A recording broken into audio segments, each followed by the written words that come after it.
Quand je préparais Les Mains Libres, qui a été très long à produire, à un moment donné, je ne savais pas si j'allais pouvoir ou pas le tourner, mon film, et je me suis dit, mais qu'est-ce que je vais faire?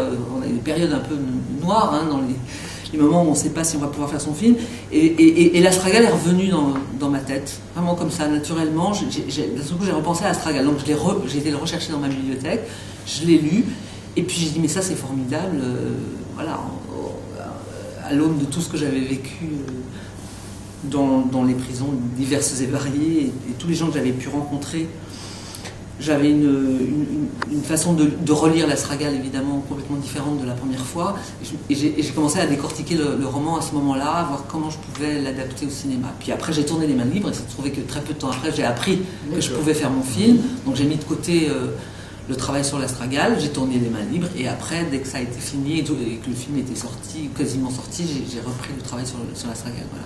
Ça m'a pas lâché, quoi. Du coup, j'ai vraiment eu envie de continuer. En fait, donc j'ai d'abord proposé le rôle à Leïla. C'était ma première grande quête, hein, parce que qui allait jouer Albertine, ça c'était vraiment la première chose que je me suis posée comme question. Et puis ensuite, quand Leïla m'a dit oui, j'ai pensé à Reda. Peu de temps après, assez rapidement quand même, j'avais plusieurs autres possibilités d'acteurs, mais pas dans cette tranche d'âge. Et dans cette tranche d'âge, il n'y avait que Reda de possible en fait. Et je voulais vraiment que le personnage ait l'âge du rôle. Donc voilà, après on s'est vus tous les trois, mais comme dans la vie pour parler, on n'allait pas, tant qu'on n'était pas sûr et certain de faire le film, on a travaillé que en se parlant, en se voyant, en prenant des cafés, en s'envoyant comme ça des mots. Alors, je leur envoyais les versions du scénario qui avaient évolué, voilà, c'était un travail qui se faisait de manière intermittente. On n'a pas pris des rendez-vous de travail 15 ans avant, parce que tant qu'on ne sait pas... Non, puis on avait la chance d'être très proche dans la vie. Ouais. Donc c'est vrai que on parlait effectivement on n'était pas vraiment sûr de le faire, ce film, et en même temps, très honnêtement, hein, c'est pas pour faire une jolie phrase et dire qu'on était hyper unis, mais il y avait on n'a jamais eu besoin de se dire qu'on s'attendrait. On n'en a pas eu besoin, c'était tellement évident, on savait qu'on allait déjà qu'on lâcherait jamais Brigitte, et que surtout, en plus, elle nous offrait de rôles magnifiques, et moi j'avais vraiment et profondément envie de la raconter, cette histoire. Et c'est vrai que quand Brigitte a rencontré Paolo Branco, le producteur du film, et qu'elle nous a dit bon bah c'est bon, on y va, on va tourner, on était hyper heureux, mais j'étais pas étonnée, je savais que Brigitte elle lâcherait pas. On avait une confiance en Brigitte qui était telle que on n'avait pas besoin de se le dire. Mais du coup c'était génial, parce que on a eu des moments pas de doute, mais de creux comme ça. De creux, ouais. Ça n'avançait pas. Puis voilà, puis de voir Brigitte aussi comme ça, enfin même nous, ça nous... Moi c'est quelqu'un que j'aime beaucoup, donc et puis j'avais envie d'y croire, je me disais mais non, mais on va le faire, quoi.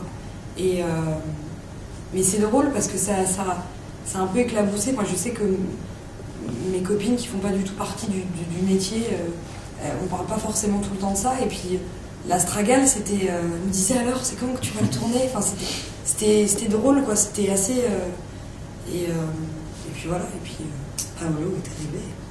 Avec Frédéric Serve, de toute façon, on a dû découper le film au moins 4 fois, c'est-à-dire sur des versions différentes. Donc on découpait avec des décors imaginaires, et en fonction de ce qui était écrit à chaque fois, et alors on supprimait ça, donc ou on transformait et on redécoupait, etc. Donc avec Fred, je pense que c'est la personne avec laquelle j'ai le plus travaillé en amont et très longtemps. Donc nous on savait exactement ce qu'on voulait faire. Après on était capable de le changer au dernier moment, hein, mais en tout cas on avait une idée bien précise. Françoise a un vrai découpage technique. Ah bah oui, carrément. Ah oui. Surtout il n'y a pas un plan qui n'ait pas été préparé à l'avance. Oui. Et Françoise, pareil, elle s'est investie assez longtemps aussi en avance. Elle a fait des recherches évidemment sur les costumes, à un moment donné sur les couleurs, parce qu'il était question de tourner en couleur. À un moment donné, après, on est revenu au noir et blanc, mais en tout cas, elle aussi, elle a beaucoup travaillé en amont. Françoise et Fred sont les 2 personnes qui ont travaillé le plus. Ouais.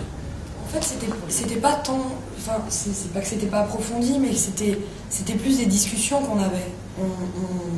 Je me souviens qu'on a, par exemple, pour la démarche, c'était un mois avant. Je commençais à marcher dans mon salon, Brigitte était là, elle me regardait, et puis on essayait de trouver quelque chose, mais c'était pendant ces 4 ans, on a vu par exemple beaucoup de photos, beaucoup de vidéos d'Albertine. J'ai essayé de voir aussi la manière dont elle... On n'a pas beaucoup de photos où elle est avec Julien. J'ai essayé de voir aussi la manière dont elle le regardait. C'était plus après, et c'est ça qui est magique, c'est que rien n'était figé. Et quand on est arrivé sur le tournage, il y a des fois où il s'est passé des choses qui n'étaient pas forcément écrites. On se parlait pour des scènes, mais en même temps, il y a toujours un truc on peut jamais... Enfin, moi, je sais que ça pourrait me figer de tout savoir sur le personnage avant un tournage. Au contraire, et puis j'ai eu peur sur toutes les scènes, parce que effectivement, il y avait cette urgence-là. Donc forcément, tous les plans étaient importants. Mais on a essayé de trouver. Je sais que par exemple, pour la scène du bar où je suis avec Indy RR, où j'apprends justement que Julien a quelqu'un, moi j'ai jamais été bourrée de toute ma vie. Donc je savais pas comment. Et on a fait beaucoup de prises. On a dû en faire 15 ou 20 pour le coup. Et c'est génial de se dire. Et encore une fois, la veille, je me souviens que j'ai pas beaucoup dormi. Je me suis dit, oh là là, mais comment je vais faire? Et la dernière chose que je me suis dite avant de dormir, mais il y a Brigitte. Et ça, c'est super. Quand il y a voilà, je savais c'est elle qui me regarderait. Donc, présence rassurante. Ouais. Même si je l'aime pas du tout humainement. Humainement, tu sais que je peux pas te blairer. Mais professionnellement, chaque jour, je dois faire des punitions. La question justement de l'époque se posait vraiment, c'est-à-dire je disais tout le temps, mais je ne veux pas faire un film de reconstitution, je m'en fous, ça ne m'intéresse pas comment je fais, parce que quand même ça se passe en 1958, d'accord? Donc ça c'était une de mes préoccupations les plus importantes pendant des mois et des mois quand je préparais le film. Et puis un jour j'ai vu le film de Marcel Hanoun, qui lui a été tourné en 1957 et qui aurait pu être tourné aujourd'hui. Et d'un seul coup, j'ai dit, mais voilà, c'est ça, lui, il est en 1957, et il n'a pas besoin d'expliquer qu'il est en 1957, parce qu'il est en 1957, sauf qu'on ne voit pas que c'est en 1957. Alors, on le voit parce qu'on a quelques éléments dans le film qui le disent, des voitures, des cafés, etc. Mais tous les cadrages du film, j'avais le sentiment que ça aurait pu être... C'était ce que je voulais faire. Donc, d'une certaine façon, il m'a délivré d'une grande angoisse, voilà. C'est dans ce sens-là qu'il a beaucoup compté. Puis après, je me suis quand même inspiré de 2 ou 3, par exemple, je peux vous dire précisément, la scène du café quand Julien vient retrouver Albertine avec un bouquet de fleurs, c'est très inspiré d'un plan de ce film-là, qui est complètement fait différemment, parce qu'on n'avait pas le même décor, parce que, etc. La lumière venait pas du même endroit, etc. Mais on est parti de ce plan-là avec Fred pour construire cette scène-là. Donc il y a 2-3 moments où je me suis inspiré du film. Ouais. Pour moi, c'est très important la musique en général et dans le cinéma. Et je n'arrivais pas à entendre la musique du film du tout. Donc pendant longtemps, je n'ai pas. Je ne savais pas, j'arrivais pas à l'entendre. Donc tant que le film n'a pas été terminé, alors après, dans le montage, on mettait des musiques de substitution, donc j'en trouvais une en particulier qui fonctionnait bien pour moi.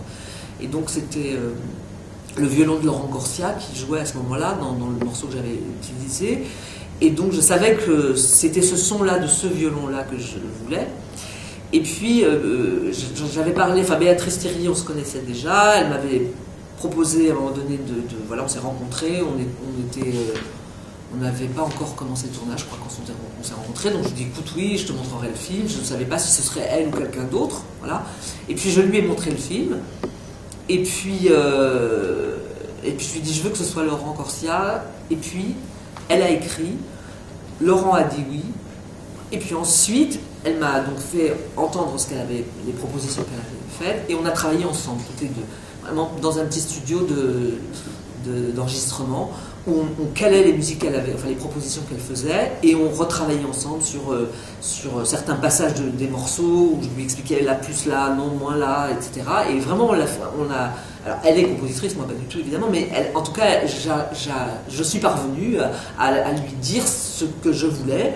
Et ça n'est pas difficile avec la musique, ça peut l'être pour beaucoup de gens, mais pas pour moi. Et on s'est parfaitement entendu en fait avec Béatrice. Et donc elle retravaille vraiment comme un cuisinier autour de. Elle retirait 3 mesures là, elle rajoutait une ligne de violoncelle là. Enfin, c'était vraiment comme ça qu'on a Mais fait. c'était une fois que le montage. Ah oui, l'image était faite. Elle avait vu le film. Il n'y a pas été touché là. Non. Après, si on a retravaillé sur une séquence, parce qu'on avait des difficultés sur un morceau qui ne rentrait pas bien dans la séquence, donc on a remonté la séquence. Et pour finir, on a même interverti de musique. On a eu un petit travail supplémentaire sur une séquence, quand même, de remontage à faire. Mais c'était une séquence, quoi. Et donc, du coup, elle a très bien compris ce que je voulais et entendu ce que je voulais. Et moi, j'ai entendu la musique du film quand la musique de Béatrice a été composée, mais sinon, je ne savais pas.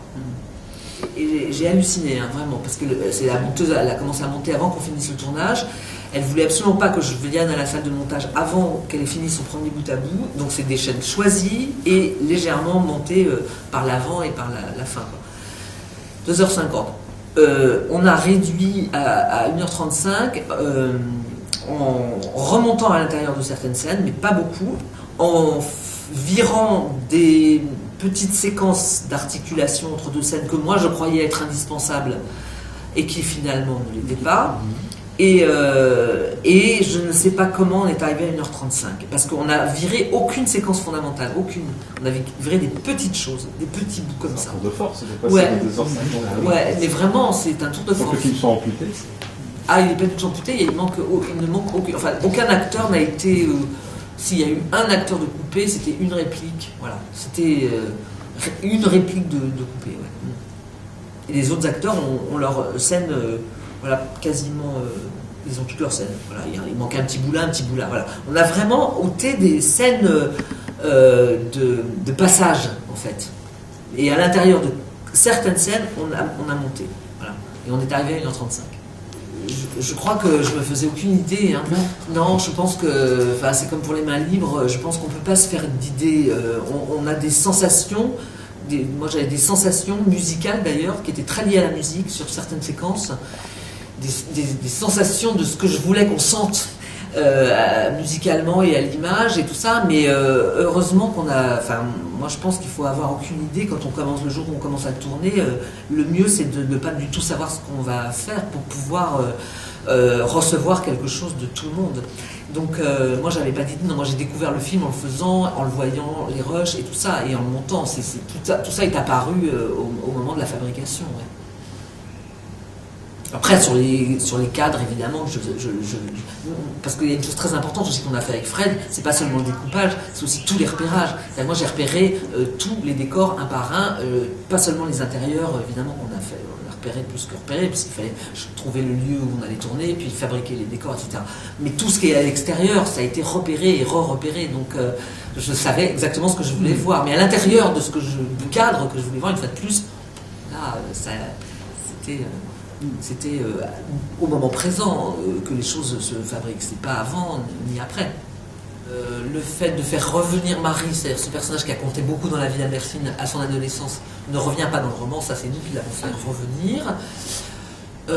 Suzy est très développée, alors que dans le roman c'est juste une rencontre qu'elle fait, elle retrouve Suzy dans un café tout à fait par hasard. Bon, là elle a installé le personnage de Suzy et développé.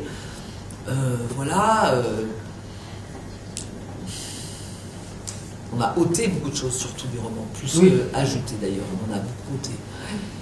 Et le personnage de Roger, en fait, c'est deux personnages en un seul, le personnage de Roger. Dans le roman, il y a le personnage qu'elle cambriole, et puis le personnage qui la protège, et qui est amoureux d'elle. Et en fait, on a fait deux en un. Voilà, en gros c'est ça.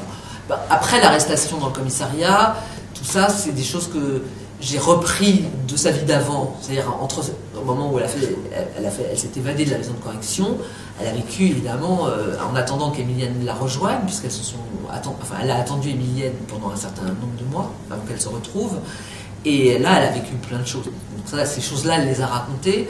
Donc moi, je me suis servi aussi de ce qu'elle avait vécu avant. Donc le commissariat, c'était surtout Saint-Lazare qui était derrière le commissariat. En fait, dans d'autres versions, par exemple, elle partait du commissariat pour être transférée à Saint-Lazare, à l'hôpital des prostituées, vous savez, l'hôpital Saint-Lazare qu'on appelait Saint-Lazare. Et il s'y passait des choses. Bon, j'ai conservé le commissariat, mais voilà. Oui, il y a eu beaucoup de mouvements dans les différentes versions. Ouais.